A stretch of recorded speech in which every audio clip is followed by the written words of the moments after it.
তোমাদের সবাইকে সানা smile education সেন্টারে স্বাগত জানিয়ে আজকের পর্বটি শুরু করছি। আজকে তোমাদের জন্য নিয়ে চলে এসেছি তোমরা যারা ষষ্ঠ শ্রেণীর দ্বিতীয় পর্যায়ক্রমিক মূল্যের পরীক্ষা দেবে তোমাদের জন্য রায় ও মার্টিন প্রশ্নবিদ্যা থেকে আজকে সমাধান করে দেখাবো পরিবেশ ও বিজ্ঞান বিষয়ে ষষ্ঠ শ্রেণীর মডেল নম্বর 8, অর্থাৎ তোমাদের 8 নম্বর স্কুলের যে সমস্ত ছোট ও বড় প্রশ্নগুলি আছে সমস্ত প্রশ্নের উত্তরের সমাধান করে দেখাবো। চলো দেরি না করে মূল বিষয়ে যাওয়া যাক। তার আগে বলি, তোমাদের আগের ভিডিওতে আমরা তোমাদের ইতিহাস ভূগোলের সাজেশান দেওয়া আছে 2 নম্বর, 3 নম্বর ও 5 নম্বরের ও পরিবেশও দেওয়া আছে। তোমরা যারা এখনও দেখো আমাদের প্লে লিস্টে গেলে পেয়ে যাবে। চলো দেরি না করে মূল বিষয়ে যাওয়া যাক। প্রথমে দেখো, এক থেকে সঠিক উত্তরটি নির্বাচন করো। একে আছে তামার প্রধান আকরিক হলো, সঠিক উত্তর হবে কপার গ্লান্স, অপশান ডি। পরবর্তী দেখো 2 দাগের কোন রাশিটি মৌলিক রাশি নয়, সঠিক উত্তর হবে অপশান এ আয়তন। পরবর্তী দেখো অনবীকরণযোগ্য শক্তির উৎসটি হলো, সঠিক উত্তর হবে প্রাকৃতিক গ্যাস। 4 দাগে জলের গভীরতা বাড়লে জলের চাপের পরিমাণ কী হয়, বাড়ে, এটা অপশান এ। 5 দাগে দেখো রক্তের জলীয় অংশকে বলে প্লাজমা, অপশান এ। তারপরে দেখো কোনটি পারলিক শিলা, এটা সঠিক উত্তর হবে অপশান ডি বেলে পাথর। তারপরে দেখো 2 জায়গায় শূন্যস্থান পূরণ কী আছে, অতি সংক্ষিপ্ত উত্তর দাও, শূন্যস্থান পূরণ করা। 1 জায়গায় প্রাকৃতিক গ্যাসের প্রধান উপাদান হলো মিথেন, CH4। 2 আছে সাধারণ তুলা যন্ত্রের সাহায্যে বস্তুর ভর পরিমাপ করা হয়। 3 আছে বল ইকুয়াল টু চাপ ইন্টু হবে ক্ষেত্রফল। উত্তরটা দেখো লিখে দিয়েছি। পরবর্তী দেখো একটি বাক্যে উত্তর দাও, কী আছে 4 দাগের ক্লাস শেষে স্কুলে ঘন্টা বাজানো হলো, এখানে কোন শক্তি কোন শক্তিতে রূপান্তরিত হয়, এটা উত্তর হবে যান্ত্রিক শক্তি শব্দ শক্তিতে রূপান্তর হয়। পরবর্তী প্রশ্ন দেখো কী আছে 3 দাগের জীবাশ্মের গুরুত্ব লেখো। চলো প্রশ্ন উত্তরটা দেখো, দেখে নাও প্রশ্ন উত্তরটি। জীবাশ্মের গুরুত্ব, পারলিক শিলাস্তরে প্রাপ্ত এই জীবাশ্মের গুরুত্ব অপরিসীম।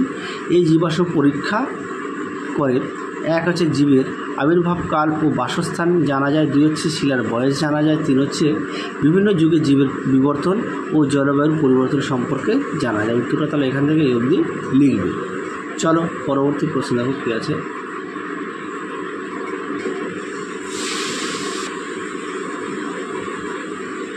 পরবর্তী প্রশ্ন আছে একটি জীবাশ্ম জ্বালানির উদাহরণ দাও, উত্তরটা হবে কয়লা। 4 দাগের প্রশ্ন দেখো, 1 উদ্ভিদের বৃদ্ধি কোন যন্ত্রের সাহায্যে মাপা হয়, উত্তরটা হবে অক্সানোমিটার। তারপরে দেখো আন্তর্জাতিক প্রমাণ মিটার কাকে বলা হয়, উত্তরটা দেখো, দেখে নাও আন্তর্জাতিক প্রমাণ মিটার। উত্তরটি তোমরা এখান থেকে এই অবধি লিখবে। দেখে নাও উত্তরটি এখান থেকে এই অবধি লিখবে। দেখে নাও প্রশ্ন উত্তরটি সুন্দর করে দেওয়া আছে। চলো পরবর্তী প্রশ্ন দেখো।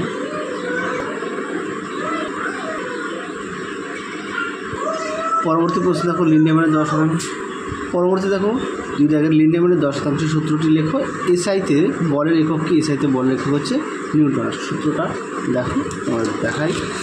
সূত্রটা তোমার পাঠ্য বইতে আছে, তোমরা সেখান থেকে পড়ে নিতে পারো, আর আমি যে দেখাচ্ছি এখান থেকে পড়ে নিতে পারো। উত্তরটি তোমরা এখান থেকে লিখবে। দেখে নাও এই পর্যন্ত উত্তরটা লিখবে। পরবর্তী প্রশ্ন দেখো 3 দাগের এসআইতে চাপের একক লেখো। এসআইতে চাপের একক হচ্ছে পাস্কাল। কটা দেখো বার্নৌলির নীতিটি লেখো। চলো প্রশ্ন উত্তরটা দেখো, দেখে নাও বার্নৌলির নীতির উত্তরটা তোমরা এখান থেকে এই অবধি লিখবে। দেখে নাও প্রশ্ন উত্তরটি সুন্দর করে দেওয়া আছে। চলো পরবর্তী প্রশ্ন দেখো।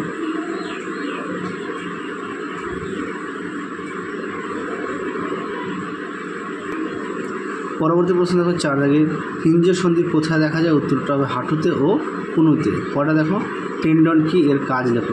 এর কাজ হচ্ছে দেহের কাঠামো গঠনে সাহায্য করে। আর হচ্ছে টেন্ডন কি, এটা দেখায়। দেখে নাও টেন্ডন কি, যে যোজক কলা দ্বারা অস্থিপেশী অস্থির সঙ্গে যুক্ত থাকে তাকে টেন্ডন বলে। এটি